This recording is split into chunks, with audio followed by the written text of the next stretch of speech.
Espanyol ဒီလူစီက Real Madrid တော့မှမနိုင်တဲ့ Celta Vigo နဲ့ Rayo Vallecano အနိုင်ကန်တာဆိုတော့ကျွန်တော်တို့လုံးဝ short တွက်လို့မရဘူးအားလုံးပဲမင်္ဂလာခင်ဗျာဘာစီလိုနာအကြောင်းတွေတိဆက်ပေးနေတယ်ဘာကာဖန်စီယာမှကြိုဆိုပါတယ်ကဲကျွန်တော်တို့ဘာစီလိုနာအသင်းပွဲစဉ်တွေပြန်လည်ရောက်ရှိလာပါပြီဒီဇင်ဘာနောက်ဆုံးပတ်ထဲကဘာစီလိုနာပွဲမရှိတဲ့ညီကိုတွေပြင်းနေမှာဆိုလို့အခုချိန်မှာတော့လာလီဂါရဲ့ပွဲစဉ်16တဝက်ကျိုးဖြစ်ဒါပြီးပြိုင်ဘက် Espanyol အသင်းနဲ့ကစားမှာဖြစ်ပါတယ်Real Madrid ပြီး Espanyol ကဘာစီလိုနာအတွက်ခြေစွမ်းရအောင်စိတ်သက်ပိုင်းရအောင်တော်တော်လေးကန်ခက်တဲ့ပြိုင်ဘက်အသင်းတစ်သင်းဖြစ်တယ်ဒါအပြင် Espanyol ကဒီယာဒီမှာကျွန်တော်တို့တင်ကလူ3ယောက်ပဲဗျအပြောင်းရွှေ့လုပ်ထားမယ် Espanyol ကဒီယာဒီလူအားလုံးပေါင်း14ယောက်တော့မှအပြောင်းရွှေ့လုပ်ထားကျွန်တော်တို့ထက်အများကြီးပို့ပြီးတော့ transfer မှာသူတို့အာရုံစိုက်ထားတယ်အဲ့ဒီ transfer ရဲ့အကျိုးကျေးဇူးတွေဖြစ်အခုချိန်မှာတော့ La Liga မှာတပွဲရောက်အဆင့်5မှာရပ်တည်နေတယ်ဒီယာဒီကိုရီဘာစီလိုနာအသင်းကဗျာပေကို20ထိရှိနေပြီ La Liga မှာဒါပေမဲ့ Espanyol ကဒီယာဒီပေကို18ကိုပဲရှိတယ်ဒီဆိုင်ချိန်ကအခုလောလောဆယ် Villarreal ရဲ့ Atletico Madrid ရဲ့ပြီးတတိယမြောက် La Liga မှာအကောင်းဆုံးပေကိုနေတဲ့စံချိန်အဲ့ဒါဘာကိုပြောနေလဲဆိုတော့ Espanyol ခံစီကတော်တော်လေးကိုကောင်းနေတယ်မှာပါတယ်ထပ်ပြီးတော့ Espanyol တေးကအမြင့်ပေါ်မှာကစားတတ်တဲ့ကျွန်တော်တို့အသေးပြကျွန်တော်တို့တေးက low block ကစားတဲ့အသင်းနဲ့ဆိုနည်းနည်းလေးတိုက်ပိုက်လေးရှိတယ်အဲ့ဒါအပြင်သူတို့မှာအိမ်ခွေးအားတာချက်ကလည်းအပြည့်ရှိတယ်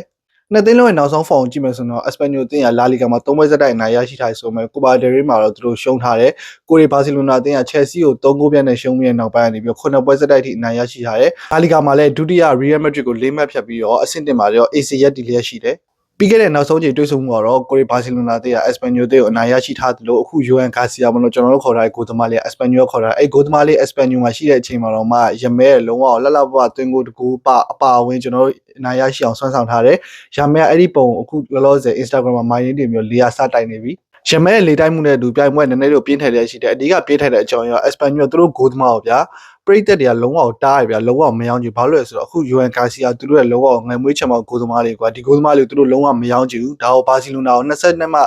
9တန်း8တန်းလောက်နဲ့ရောင်းလိုက်တဲ့ကိစ္စသူတို့တော်တော်လေးဒေါသထွက်နေတယ်အခုလောလောဆယ်ဘာစီလိုနာနဲ့ပတ်သက်တဲ့အကြောင်းတွေဘာစီလိုနာနဲ့ပတ်သက်တဲ့အရာတွေများကို Espanyol ကဘန်ထားတယ်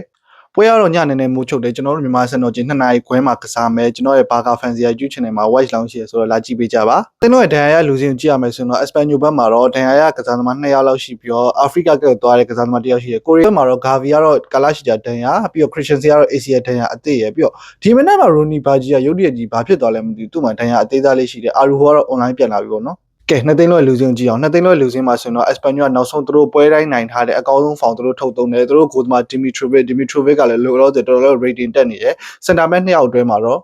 Claro နဲ့ Cabrera ဖူးဘက်2ယောက်မှာတော့ Hilali နဲ့လက်ဘက်မှာတော့ Romero တော့နည်းနည်းသတိထားမယ် Romero ကလက်ဘက်ဆော့ရဆိုမှသူ့ရဲ့ဂိုးသွင်းနှုန်းလည်းတော်တော်လေးကိုကောင်းတယ်ဒီဟာဒီမှာဒီဂိုးသမားအပါဝင်ဒီခက်စစ်9ယောက်က La Liga မှာ18ဂိုးပဲပေးရတယ်ဆိုတော့ကျွန်တော်တို့ဘာစီလိုနာတွေတော်တော်လေးကိုကမ်းခက်မယ် defensive midfield မှာတော့ Gonzalez ရှိပြီးတော့စင်တာဘက်မှာတော့ Lozano ရှိမယ်နံပါတ်10လို့တော့ Exposito ဆော့ပြီးတော့ဘယ်ညာနှစ်ဖက်မှာတော့ Dolan နဲ့ Mila ရှိမယ်အထောင်တိုက်စစ်ကတော့လုံးဝ Fernandez Espanyol ရဲ့အဓိကဂိုးသမားကစားသမားတွေကကျွန်တော်ခုနပြော Romero ရဲ့ Mila ရဲ့ Fernandez ရဲ့သူတို့နည်းနည်းလေးသတိထားမယ်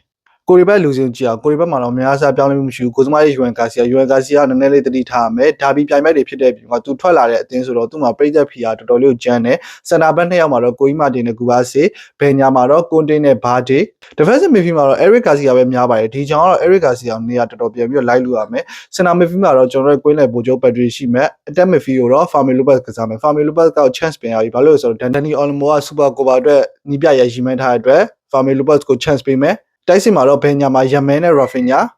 Rashford ကတော့အရင်ဖြစ်ကစားမယ်အထောင်တိုက်စစ်ကတော့ကိုငမန်းညီကိုတို့ဘယ်လိုထင်လဲဒါဘီပြိုင်ပွဲမှာကျွန်တော်တို့ Asian Espanyol အနိုင်ရပြီးတော့ Barcelona 2026မှာနိုင်ပွဲနဲ့စတင်နိုင်မလားဒီည2နာရီခွဲတူတူအားပေးကြမယ် Vista Versa